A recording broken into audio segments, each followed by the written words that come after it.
వాక్యం మన పట్ల నెరవేర్చడానికి దేవాది దేవుడుగా మన మధ్యకి దిగి వచ్చాడు.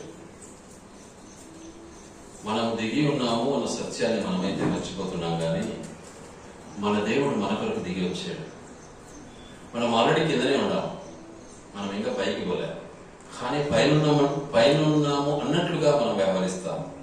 కానీ దేవుని ఉద్దేశం అది కాదు. దేవుడు అంటున్నాడు దిగాలి అంటున్నాడు. ఏం చేయాలి? దిగాలి, మార్పు చెందాలి.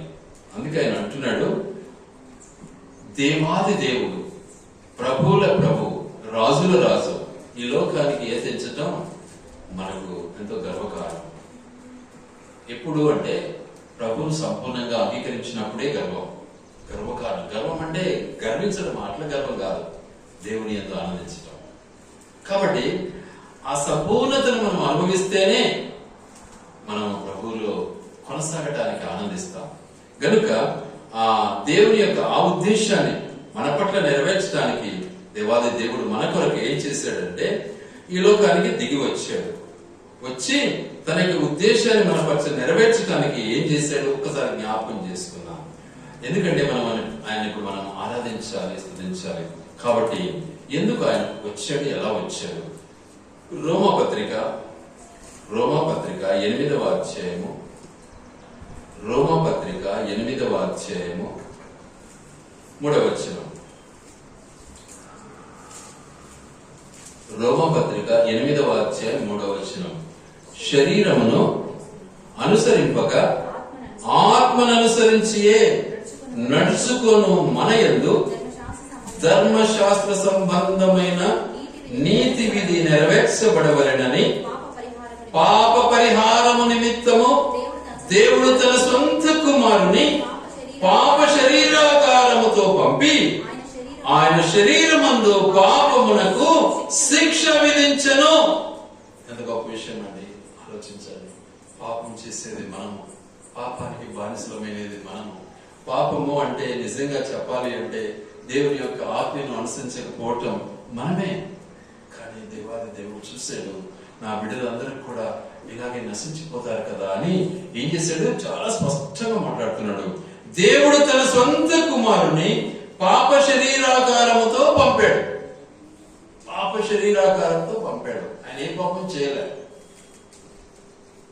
చేసింది మనం. కానీ మనం మన పాపాన్ని బట్టి పశ్చాత్తాపడం, ఎందుకంటే మనం అయ్యోలో అనుకుంటాం. కానీ దేవుడు ఆయన ఉన్నతమైనటువంటి వాడై ఉండి కూడా తన ఔన్నత్యానంతటిని విడిచిపెట్టినటువంటి వాడై ఉండి తన ప్రియ కుమారుడైనటువంటి యేసుక్రీస్తును మనలా మన కొరకు మన పాపము నిమిత్తమై పాప శరీరాకారముతో మన మధ్యకు పంపాడు. పంపిన తన ఉద్దేశం ఏంటిది అంటే ఆయన శరీరమందు పాపమునకు శిక్ష విధించెను. చూసారా, ఆయన ఏం చేశాడు? మన కొరకు తన కుమారుడికి శిక్ష విధించడానికి ఇష్టపడ్డాడు.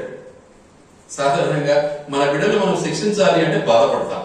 కానీ దేవాది దేవుడు మన కొరకు, ఇతరుల కొరకు, అందరి కొరకు తన బిడ్డను శిక్షించడానికి ఇష్టపడ్డాడు. మన బిడ్డ తప్పు చేసినా కూడా రైట్ అంటాం మనం కదా, మనం శిక్షించాం. కానీ మనమందరం చేసినటువంటి మన పాపము నిమిత్తమై ఆయన అంటున్నాడు ఇక్కడ చాలా స్పష్టంగా. ఏమంటున్నాడు?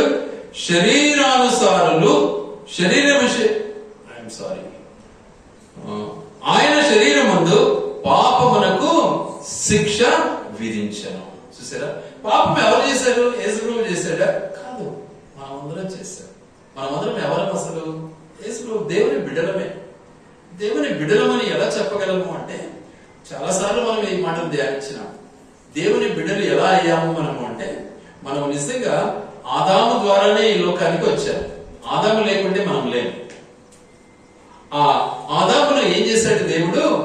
తన స్వహస్తాలతో మట్టితో తయారు చేసి ప్రాణం పోసాడు. ప్రాణం పోసిన తర్వాత వాస్తవానికి తన జ్యేష్ఠ కుమారుడుగా ఉండవలసినటువంటి స్థితిని మర్చిపోయాడు. ఏం చేశాడు? తండ్రి ఆజ్ఞను మీరాడు.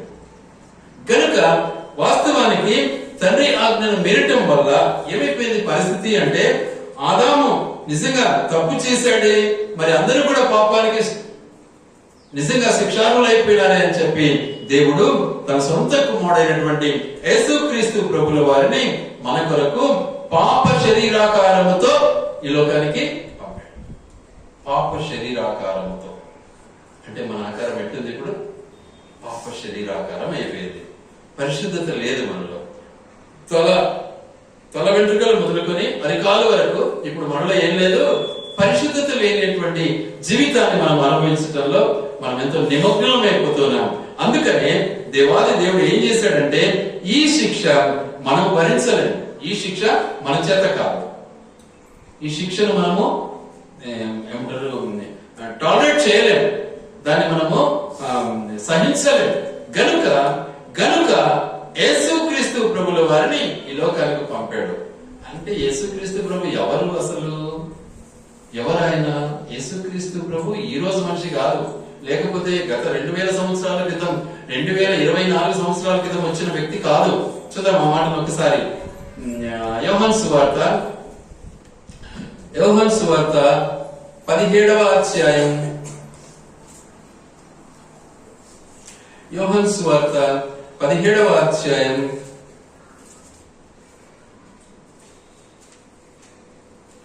5వ వచనం చదువుకున్నాం.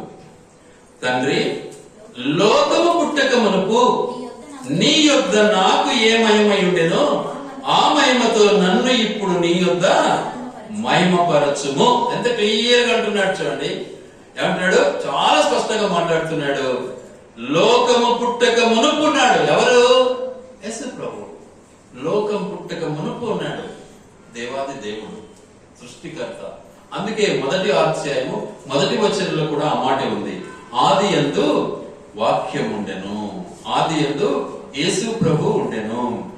ఆ వాక్యము దేవుడై ఉండెను.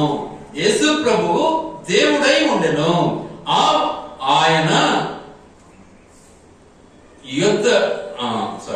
ఆ దేవుడైనటువంటి యేసు ప్రభువు ఏం చేశాడు? మానవ అవతారంతో పాప శరీరాకారంతో మన మధ్యకు దిగి వచ్చాడు. కారణం మనమందరం కూడా పాపానికి బానిసలమయ్యాం గనుక ఆయన మన కొరకు దిగి వచ్చాడు. గనుక వచ్చిన తన ఉద్దేశం ఏంటిది అంటే మన కొరకు ఏం చేశాడు? ఆయన పెట్టుబడి పెట్టాడు. ఏం పెట్టాడు? ఏదైనా ఒక వ్యాపారం చేయాలంటే ఏం చేయాలి? పెట్టుబడి పెట్టాలి. ఏదైనా ఒక ఫ్యాక్టరీ నడపాలి అంటే పెట్టుబడి పెట్టాలి. పెట్టుబడి ఎంత పెట్టాడు అంటే ఈ లోకంలో ఎవరు పెట్టలేనంత పెట్టుబడి పెట్టాడు. ఏ కోటీశ్వరుడు కూడా పెట్టలేడు. అంత పెట్టుబడి పెట్టాడు. ఎంతమంది కోసం పెట్టాడు అంటే ప్రపంచంలో ఉన్నటువంటి జనమందరి కొరకు, ప్రజలందరి కొరకు పెట్టుబడి పెట్టాడు. ఏం పెట్టుబడి పెట్టాడు? స్పాట్లెస్ బ్లడ్ ఏమంటారు తెలుగులో? మచ్చలేని రక్తం ఆయన ఆ కలువరి శిలువలో ధారపోసాడు. ఆ పెట్టుబడి పెట్టడం వల్ల ప్రపంచాన్ని జయించాడు ఆయన. ఆ పెట్టుబడి పెట్టకపోతే ఆయన జయించలేడు. ఆ పెట్టుబడి పెట్టాడు కనుకనే ప్రపంచాన్ని జయించాడు. జయించి ఏమంటున్నాడు? ఆయన ఏమై ఉన్నాడు ఇప్పుడు అంటే లోకానికి అంతటికీ కూడా వెలుగై ఉన్నాడు. అందుకే ఆయన అంటాడు, సేవియర్ ఆఫ్ ద లార్డ్, నేను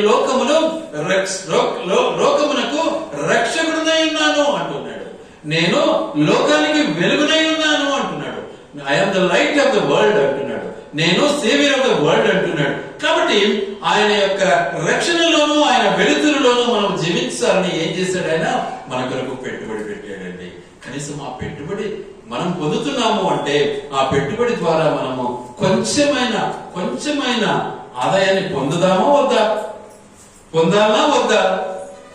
పెట్టుబడే మనకు రాకపోతే ఇక మనకు లాభం ఏమొస్తుంది మనకు? కాబట్టి పెట్టినటువంటి ఆ పెట్టుబడిని మనము సాధనం చేసుకోవాలి. దాని వలన మనం ఏం చేయాలి అంటే సంపాదించేది నేర్చుకోవాలి.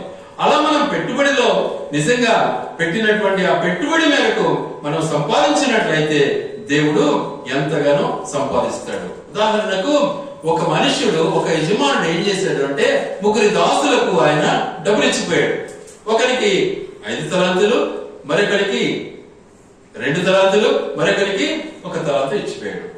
మళ్ళీ వాపస్ తిరిగి వచ్చినప్పుడు, దేశాంతరం నుంచి తిరిగి వచ్చినప్పుడు ఆ దాసులను పిలిచాడు. నేను ఇచ్చిన పెట్టుబడి ఏమైంది అన్నాడు.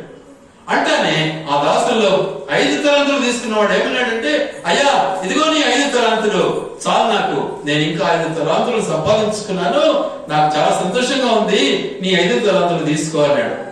ఏమన్నాడు ఆయన? బలా నమ్మకమైన దాసుడా, ఈ కొంచెంలో నీవు ఎంత నమ్మకంగా పనిచేశావు, కాబట్టి ఈ 5 తలాంతులు కూడా నీ దగ్గర పెట్టుకో అన్నాడు. అంటే అప్పటికి ఆయనకి ఎన్నైనాయి? 10 తలాంతులు అయిపోయినాయి. అలాగే 2 తలాంతుల వాడిని పిలిచాడు. నీ పరిస్థితి ఏంటి అన్నాడు. అయ్యా ఇదిగో నీవిచ్చిన ఈ 2 తలాంతులను నేను ఖర్చు పెట్టి దానిని లాభం పొంది ఇంకా 2 తలాంతులు నేను సంపాదించుకున్నాను, కాబట్టి ఇది నీ 2 తలాంతులు తీసుకో, ఇక నా దగ్గర 2 తలాంతులు ఉంటాయి, దాంతో నేను బ్రతకగలను అన్నాడు. అప్పుడు ఆయన అన్నాడు, బలా నమ్మకమైన దాసుడా, ఈ 2 తలాంతుల్లో నువ్వు ఇంత నమ్మకంగా ఉన్నావు కనుక ఈ 2 కూడా నీ దగ్గర పెట్టుకో అన్నాడు. ఇక 1 వాడిని పిలిచాడు. ఏమన్నాడు? నీ పరిస్థితి ఏంటి అని అడిగాడు. అడుగుతానే ఏమంటున్నాడు తెలుసా? అయ్యా నువ్వు విత్తకుండానే పంట కోయాలని ఆలోచిస్తావు. చూసారా, విత్తనం విత్తకుండా పంట ఇవ్వడానికి వస్తాడా? అంటే మన దేవుడు అలాంటి వాడా? విత్తకుండా పంట కోసే వానివి నీతో నేను భరించలేను కాబట్టి నీ తలాంతు ఇవ్వగానే ఏం చేశానంటే భూమిలో గుంత తవ్వి అందులో పూడ్చిపెట్టాను, కాబట్టి ఇదిగో నీ తలాంతులు తీసుకో అన్నాడు. ఇప్పుడు ఏమంటాడు? వాళ్ళిద్దరూ బలి నమ్మకమైన దాసులయ్యారు. మరి ఈ మనిషి ఏం దాసుడు? ఇప్పుడు ఈ మనిషి చెడ్డ దాసుడా అంటాడు. ఏమంటాడు? చెడ్డ దాసుడా, నీవు ఈ విషయం ముందే నీకు తెలిసి ఉంటే, ఈ తలాంతులను తీసుకోకుండా ఉంటే నేను ఎవరికైనా వడ్డీకి ఇచ్చిండేవాని కదా, నేను సంపాదించుకునేవాని కదా, నువ్వు ఎందుకు తీసుకున్నావు? ఈ వీరి దగ్గర నుంచి ఈ తలాంతులు తీసి 10 తలాంతులు గల వారికి ఇచ్చేసేయండి అన్నాడు. సరే, 10 తలాంతులు కలిగిన వాడు, అయ్యా మనకి 10 ఉన్నాయి కదంటే, అవును కలిగిన వానికే ఇవ్వబడును, లేని వారి నుంచి తీయబడును అన్నాడు. ఒకటే మాట. ఇది దేవుని యొక్క ఉద్దేశం. కాబట్టి దేవుడు పెట్టినటువంటి ఈ పెట్టుబడిని మనం ఏం చేసుకోవాలి? పెంపొందింప చేయాలి. ఇప్పుడు ఈ కాలం బిజినెస్ 10,000 పెట్టుబడి పెట్టాడంటే 2 నెలల్లో 20,000 సంపాదించుకోవాలని ఆశపడతాడు మానవుడు. ఆ రీతిగా మరి దేవుడు తన పెట్టుబడి పెట్టాడు. ఎంత పెట్టాడు అంటే ప్రపంచంలో ఎవరు పెట్టలేనంత పెట్టుబడి ఆయన పెట్టాడు. అంటే ఆ పెట్టుబడికి తగినటువంటి ఫలితాన్ని మనం అనుభవించలేకపోతే మనం ఆయన బిడ్డలము కాలేము. అట్టి పెట్టుబడి పెట్టినటువంటి ఆ ప్రియ ప్రభు నిజంగా ఆయన మనం ఎలా స్తుతించాలి, ఎలా ఆరాధించాలి ఒక్కసారి ఆలోచించండి. అందుకే ఆయన అన్నాడు, మనమందరం పాపం చేశాం. నంబర్ 1 ఏమన్నాడు? మనమంతా పాపం చేశాం. పాపం నుంచి మనల్ని విడిపించడానికి ఏం చేశాడు ఆయన? దేవాది దేవుడు తన సొంత కుమారుని పాప శరీరాకారంతో పంపి ఆయన శరీరమును పాపమునకు శిక్ష విధించెను. మన కొరకు ఆయన మనం ఆరాధించమా? ఆయన మనం స్తుతించమా? ఆలోచించండి. తర్వాత 2వ మాట, శరీరానుసారులు శరీర విషయం మీద మనస్సునంతురు, ఆత్మానుసారులు ఆత్మ విషయముల మీద మనస్సుంతురు. శరీరానుసారమైన మనస్సు మరణము, ఆత్మానుసారమైన మనస్సు జీవమును సమాధానమునై ఇయునది. ఏది మనకి ఇష్టమో అది మన ఇష్టమే, ఏది మనం అనుకుంటే అదే మనకు లభిస్తుంది. కాబట్టి శారీరకంగా ఆలోచించామా మరణానికి వెళ్తాము, ఆత్మానుసారంగా ఆలోచించామా సమాధానమును సంతోషం కలిగి పరలోకానికి వెళ్తాం. ఇది దేవుడు మనకి ఇచ్చినటువంటి గొప్ప అభయం, గొప్ప బహుమానం. పెట్టుబడి ఆయనే పెట్టాడు, లాభం మనం పొందాలని ఇష్టపడుతూ ఉన్నాడు. చూసారా, కారణం ఆయన పెట్టుబడి పెట్టి తన బిడ్డల కోసము హెచ్చించి తన ప్రాణాన్ని పెట్టి మనం పరలోకం చేరాలన్నది ఆయన ఉద్దేశం. కాబట్టి అంత లాభాన్ని మనం పొందడానికి మన దేవుడు మనకు మార్గాన్ని సిద్ధం చేశాడు. అందుకే యేసు ప్రభు అంటాడు యోహాను సువార్త 14:6 ఏమంటాడు? యేసు చెప్పెను, నేనే మార్గమును సత్యమును జీవమును, నా ద్వారా తప్ప ఎవడనూ తండ్రి యొద్దకు పోలేడు, రాలేడు. చూడండి ఎంత స్పష్టంగా మాట్లాడుతున్నాడు. నేనే మార్గం, ఎందుకంటే మార్గం నాకు చూపించాడు. పెట్టుబడి అయినా పెట్టాడు, సంపాదించుకునైనా అన్నాడు, నీకు తలాంతు ఇచ్చాడు, సంపాదించి డబల్ చేసుకో, బాగుపడు, సంతోషంగా ఉండు అంటూ ఉన్నాడు. మనం ఆ సంతోషాన్ని ఏం చేస్తున్నాము? వ్యసనంగా మార్చుకుంటున్నాం, ఇబ్బందులకు గురైపోతున్నాం, ఐక్యమైనటువంటి లోకపు ఆలోచనలకు మనం బానిసలమైపోయి ఆ పరిశుద్ధతను కోల్పోయి యథార్థతను కోల్పోయి దేవుడు మనకిచ్చినటువంటి స్వాస్థ్యాన్ని మనము కోల్పోయి సైతాను పాలు చేసేస్తున్నాం, సైతానికి ఇచ్చేస్తున్నాం. సైతాను దాన్ని తీసుకొని ఏం చేస్తా ఉంది. అందుకే అంటాడు వాక్యంలో, ఏమంటాడంటే విత్తనము విత్తేవాడు బయలుదేరాడు. మార్కు సువార్త 4వ అధ్యాయం.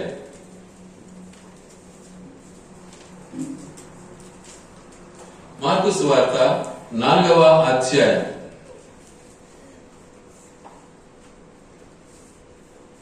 వినుడి 3వ వచనం చదువుకున్నాం. 3-4 వచనాలు చదవండి. వినుడి, ఇదిగో విత్తువాడు విత్తుటకు బయలు వెళ్ళెను. వాడు విత్తుచుండగా కొన్ని విత్తనములు త్రోవ ప్రక్కను పడెను, పక్షులు వాటిని మృంగివేసెను. కొన్ని చాలా మన్ను లేని రాతి నేలను పడెను. అక్కడ మన్ను లోతుగా ఉండనందున అవి వెంటనే మొలిచెను, గాని సూర్యుడు ఉదయించగానే అవి మాడి వేరు లేనందున ఎండిపోయాను. కొన్ని ముండ్ల పొదలలో పడెను, ముండ్ల పొదలు ఎదిగి వాటిని అణచివేసిన గనుక అవి ఫలింపలేదు. కొన్ని మంచి నేలను పడెను, అవి మొలచి పెరిగి పైరై 30 60 100 ఫలించను. ఫలించాలి అన్నది దేవుని యొక్క ఉద్దేశం. అందుకే ఆయన విత్తనం విత్తాడు, ఫలించాలి. ఆ విత్తనం విత్తినటువంటి తన ఉద్దేశం ఏంటిది అంటే ఫలం రావాలి. ఈ రోజు మనం వ్యవసాయం చేస్తున్నాం, పెట్టుబడులు పెడుతున్నాం, వ్యాపారం చేస్తున్నాం. దేనికోసం చేస్తున్నాం? మనకు ఫలితం కావాలి. ఒక ఎకరా మనము వరి నాటాము అంటే ఎకరాకు ఎన్ని విత్తనాలు వేస్తాం? ఎకరాకు ఎన్ని ఒడ్లు విత్తనాలు వేస్తారు? లేదా ఎక్కువ అంటే 30 సేర్లు వేస్తారు. 30 సేర్లు విత్తనాలు చల్లితే కోసేటప్పుడు ఎన్ని ఒడ్లు అవుతాయి? దాదాపు 4 పుట్లు కావచ్చు, 5 పుట్లు కావచ్చు, 2 పుట్లు కావచ్చు. ఎవరు పండిస్తారు? ఎవరు ఇచ్చారు? అవి ఎలా వచ్చాయి మనకు? అది దేవుని యొక్క ఉద్దేశం కాదా? అది దేవుని యొక్క తలంపు కాదా? అది దేవుడు ఇచ్చినటువంటి ఆధిక్యత కాదా? మరి దాని వరకు నువ్వు ఏం చేస్తావు? ప్రారంభము మొదలు ఆ వరి కొరకు, ఆ యొక్క తోట కొరకు ఏం చేస్తావు? దివారాత్రులు ప్రయాసపడుతూ ఉంటావు. నీరు కట్టాలి, దానికి సతోలు వేయాలి. ఇవన్నీ కూడా నువ్వు చేస్తూ వస్తే నీ పంట ఎంత వస్తుంది? చల్లేదేమో 30 సేర్లే అయితే నీకు వచ్చేదంతా దాదాపు 4 పుట్లు లేదా 5 పుట్లు 6 పుట్లు అన్నటువంటిది నువ్వు రేపు కూర్చుకుంటావు. గనుక ఆ రీతిగా నీ జీవితంలో కూడా మరి విత్తనము విత్తబడినటువంటి ఉద్దేశం మేరకు ఫలించాలి అన్నదే మంచి నేరణ విత్తబడినటువంటి విత్తనంలో మనం ఫలించాలి అని దేవుడు మనలో ఏం చేశాడు? ఆయన బీజమును విత్తాడు. దానికి ఒక కాలాన్ని ఏర్పాటు చేశాడు. ఎప్పుడు? ఆదాము కాలంలోనే ఏర్పాటు చేశాడు. చూడండి, ఆదికాండము 8వ అధ్యాయము.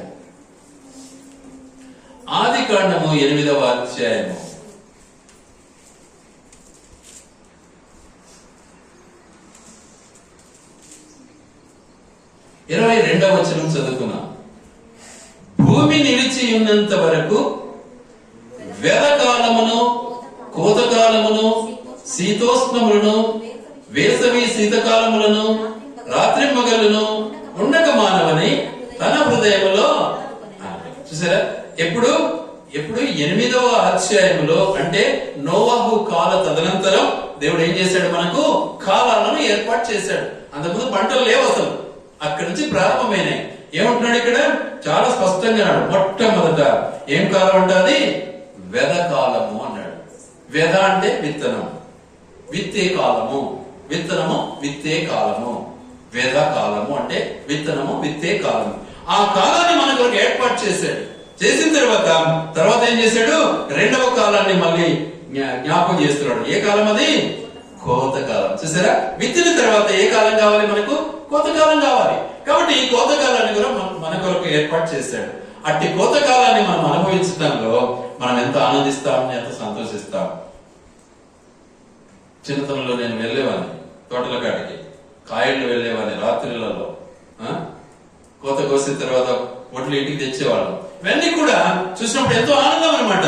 విత్తేటప్పుడు కాస్త కష్టంగానే ఉంటుంది, ఎందుకంటే సేద్యం చేయాలి, కష్టపడాలి, కింద పడాలి, మీద పడాలి, బురదంతా పూసుకోవాలి, ఇవన్నీ కింద మీద అవుతాం. లాస్ట్ కు పంట ఇంటికి వచ్చే ఎంత సంతోషంగా ఉంటుంది, ఎంత ఆనందంగా ఉంటుంది. దేవుడు అదే కోరుకుంటున్నాడు. నీ కొరకు నా కొరకు ఏం చేశాడు? విత్తనం విత్తాడండి. దేవాది దేవుడు తన విత్తనాన్ని పాప శరీరాకారంతో యేసు ప్రభుని లోకంలో విత్తాడు. విత్తిన తన ఉద్దేశం ఏంటిది అంటే పంట కోయాలి, మనందరికి కూడా ఫలించాలి, మనందరికి కూడా ప్రభుని అంగీకరించి ఫలభరితమైనటువంటి పంటను అనుభవించి పరలోక రాజ్యానికి మనం వారసులు కావాలి. పంట కూర్చబడాలి. కాబట్టి దేవుని యొక్క ఉద్దేశాన్ని మన పట్ల నెరవేర్చడానికి దేవుడు ఇష్టపడినటువంటి వాడుగా ఏం చేశాడు? ఆయన ఈ లోకానికి అందించాడు. ఎలా వచ్చాడు ఒకసారి జ్ఞాపకం చేసుకుందాం. హెబ్రీలకు రాసినటువంటి పత్రిక, హెబ్రీ పత్రిక 2వ అధ్యాయం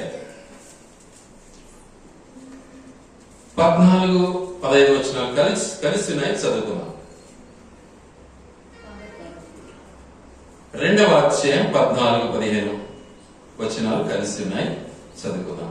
కాబట్టి ఆ పిల్లలు రక్త మాంసములు గలవారైనందున ఆ ప్రకారమే మరణము యొక్క బలం గల వారిని, అనగా అపవాదిని, మరణము ద్వారా నశింపజేయుటకును జీవితకాలమంతయు మరణ భయం చేత దాస్యమునకు లోబడిన వారిని విడిపించుటకును ఆయన కూడా రక్త మాంసములలో పాలివాడాయను. ఇది ఆయన పెట్టుబడి. చూసారా? ఏమయ్యాడైనా రక్త మాంసములలో పాలివాడ ఎందుకు అయ్యాడు అంటే మనలందరినీ కూడా విడిపించటానికి, నశించిపోయే మనలను జీవితాంతమును జీవిత కాలానికి భాగస్వాములుగా చేయటానికి, మరణ భయం నుంచి, దాస్య భయం నుంచి మనము విశ్రాంతి స్వతంత్రులుగా జీవించాలన్నది దేవుని యొక్క ఉద్దేశం. అప్పుడే మనం పరలోక రాజ్యానికి వారసులము. ఆ ప్రకారమే మరణం యొక్క బలము గల వారిని, అనగా అపవాదిని, సైతాను మనల్ని ప్రేరేపిస్తూ ఉంటుంది. ఏం పోయినావులే, ఏం చేసినావులే, ఏం విన్నావులే, ఏం ప్రార్థనలే, ఈ పొద్దు ఏం చేసినావులే, ఇంకొక వారం చూస్తాంలే, నేను పీడిస్తా ఉంటది అనమాట. ఆలోచించండి. ప్రభువు నమ్మితే ఆ తరుణం రాదు. ప్రభువుని అంగీకరిస్తే ఆ సైతాను నీ దగ్గరికి రాలేడు. కాబట్టి ఎప్పుడెప్పుడు దేవుని సన్నిధిలో ఉండాలి అనేటువంటి ఆశ నీకు కలుగుతుంది. కాబట్టి ఆ మనస్తత్వాన్ని నువ్వు కలిగి ప్రభువులో ఫలించాలి అన్నదే దేవుని యొక్క ఉద్దేశం. అట్టి ఫలింపును మనం పొందినట్లయితే దేవుడు ఎంతో సంతోషిస్తాడు. మనం కూడా రేపు ఆనందిస్తాం ఆయనతో. అక్కడ ఏముంటుంది? ఆనందమే ఆనందము, సంతోషమే సంతోషము. అక్కడ సూర్యుడు ఉండడు, చంద్రుడు ఉండడు, అక్కడ నక్షత్రాలు ఉండవు. మనందరికీ కూడా వెలుతురు యేసు క్రీస్తు ప్రభువుల వారు ఒక్కరే ఉంటారు. ఆనందంగా ఉంటాం, సంతోషంగా ఉంటాం. కాబట్టి అది దేవుని యొక్క ఉద్దేశం. ఇది మనకు అంతం కాదు. మానవ జీవితము అంతము కాదు. చాలా మంది ఇదే సార్లే, నాకు ఇదే గొప్పదిలే అనే మనస్తత్వం కలిగి జీవిస్తూ ఉంటారు. కాదు. మనం చూస్తూ ఉంటాం, లక్షలు కోట్లు సంపాదించి కూడా ఏమైపోతాడు? అయ్యా వెళ్ళిపోతాడు. వెళ్ళిపోయినప్పుడు వాళ్ళు ఉన్నదంతా తీసుకొచ్చి ఆయన ముందర పెడతారు, లేవ చేస్తారు. అంతా కార్లంట, జీపులంట, రత్నాలంట, వైడూర్యాలంట, కెంపులంట, బంగారంట, వెండి అంట, రకరకాల హెలికాప్టర్లంట. నేను ఒకసారి చూసిన ఆ సౌదీ ఆయన చనిపోతే ఆయన చుట్టూ పెట్టారు, చుట్టూ పెట్టి ఫోటో తీసినారు. మధ్యలో ఆయన ఉన్నాడు. ఆడికి పోతాడు. ఇప్పుడు ఆయన ఏమైనా తీసుకోపోతాడా? తీసుకోలేడు. కాబట్టి వాటిని బట్టి కాదు మన సంతోషం, వాటిని ఇచ్చేది ఆయనే. కానీ మనం ఆయనకు ఇంపైన సువాసనగా జీవించాలి. అది దేవునికి ఇష్టం. దాన్ని బట్టి మనము ఆయన వదిలిపెడితే, ఆయన మనము మరి మర్చిపోతే మనం ఆయన బిడ్డలము కాలం. ఎవరి బిడ్డలమైతాం? ఆయన మర్చిపోవడానికే సైతాన్ని ఏం చేస్తున్నాడంటే, ఏమైనా ఏం చేసినావులే, ఏం పాడతానులే, ఈ పొద్దు ఎందుకులే, ఈ పొద్దు రెస్ట్ చేయి, ఈ పొద్దు ఆదివారము, ఈ పొద్దు డిన్నర్ చేసుకో, ఈ పొద్దు పండుగ చేసుకో, ఈ పొద్దు ఇట్లా సైతాను నేను ఏం చేస్తాడంటే ప్రేరేపిస్తూ ఉంటాడు. అలాంటప్పుడు నిజంగా దేవుడు మన యొక్క స్థితిని గమనించినటువంటి వాడుగా మన యొక్క రక్త మాంసములలో పాలివాడ ఏం చేశాడు? ఆ కల్వరి శిలువకు అప్పగించబడి మనకేం చేశాడు? స్వతంత్రాన్ని ఇచ్చాడు. సైతానికి లొంగొద్దు, సైతాన్ని పారద్రోడాలి, సైతాను పారిపోవాలి, నువ్వు నా బిడ్డవు అంటూ ఉన్నాడు. మనం ఆయన బిడ్డలమా, సైతాను బిడ్డలమా? కాబట్టి దేవుడు ఇచ్చినటువంటి గొప్ప ఆధిక్యత మనకు నిజంగా శరీరానుసారమైన ప్రతి పరిస్థితికి మనం లోనైపోయినటువంటి మన పాప శరీరం నుంచి మనల్ని విడిపించడానికి, పాప శరీరాకారంతో మన మధ్యకు రావటం, ఆయన మన కొరకు తన ప్రాణాన్ని ఇవ్వటం దేవుడు చేసినటువంటి గొప్ప మేళ్ళని మనం గుర్తించినటువంటి వారమై ప్రభువులో మనం కొనసాగుదాం. కాబట్టి ఈ రీతిగా ప్రభువులో మనం ముందుకు సాగినట్లయితే ఆయన వచ్చినట్టు తన ఉద్దేశాన్ని మన పట్ల సంపూర్ణంగా నెరవేర్చి ఆయన రాజ్యానికి మనం అందరం కూడా వారసులు కావాలన్నదే ఆయన యొక్క ముఖ్య ఉద్దేశం. అందుకే ఒక చిన్న ఉదాహరణ చెప్తాను చూడండి. దినవృత్తాంతముల మొదటి గ్రంథం, దినవృత్తాంతముల మొదటి గ్రంథం. ఆ ఎగ్జాంపుల్ చెప్పి మేము ముగిస్తాను తొందరగా, టైం చాలు. మళ్ళీ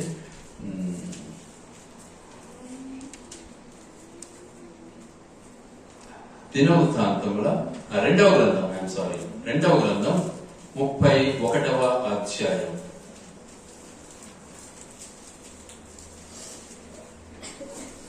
1వ వచనం.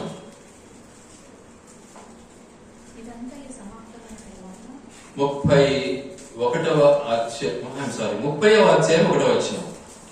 మరియు హిజ్కియా ఇశ్రాయేలీయుల దేవుడైన యెహోవాకు పస్కా పండుగ ఆచరించుటకై యెరూషలేములోనున్న యెహోవా మందిరమునకు రావలసినదని ఇశ్రాయేలు వారందరినీ యూదా వారందరికీ వర్తమానములను ఎఫ్రామీయులకును మనష్య వారికి పత్రికలను పంపెను. సేవకు చాలినంత మంది యాజకులు తమను తాము ప్రతిష్ఠించుకొనుకుండుట చేత జనులు యెరూషలేములో కూడుకొనుకుండుట చేతను మొదటి నెల యందు పస్కా పండుగ జరగకపోయెను. చూసారా ఏమైపోయింది? సైతానికి లొంగిపోయినారు, దేవుని ఆజ్ఞను మితిమీరినారు, దేవుడు అంటే ఇష్టం లేకుండా పోయింది. ఇదే నాకు సార్లే, ఇంకా ఏముందిలే అనుకుంటూ ఉన్నారు. ఆ పరిస్థితులలో నిజంగా హిజ్కియా ఆయన చేసినటువంటి గొప్ప కార్యం ఏంటంటే అద్భుతమైనటువంటి కార్యం. దేవునికి నమ్మకమైనటువంటి వాడుగా దేవుని యొక్క పస్కా పండుగను ఆచరించాలి అనేటువంటి తన ఉద్దేశాన్ని నెరవేర్చడానికి ఏం చేశాడు? దేశాన్ని అంటే ఇశ్రాయేలులందరినీ కూడా సమకూర్చి వారికి బోధించి అక్కడ ఉన్నటువంటి విగ్రహాలన్నిటినీ కూడా తొలగించి ఏం చేశాడు? ప్రక్షాళన చేసి ఆయన ఏం చేశాడంటే నిజంగా యాజకులను నియమించి యెరూషలేములో నిజంగా పండుగ ఆచరించుటకై అద్భుత రీతిగా మళ్ళీ ప్రారంభించాడు. కనుక మనమందరం పండుగ చేయవలసినటువంటి వారమే ఉన్నాం. కనుక పండుగ చేయాలి అంటే ఆయన ఆజ్ఞను మనం పాటించాలి. ఆయన ఆజ్ఞను పాటిస్తే మనకు పండుగే పండుగ. కొరత ఉండదండి, కొరత ఉండదు. బాగా ఆలోచించాలి.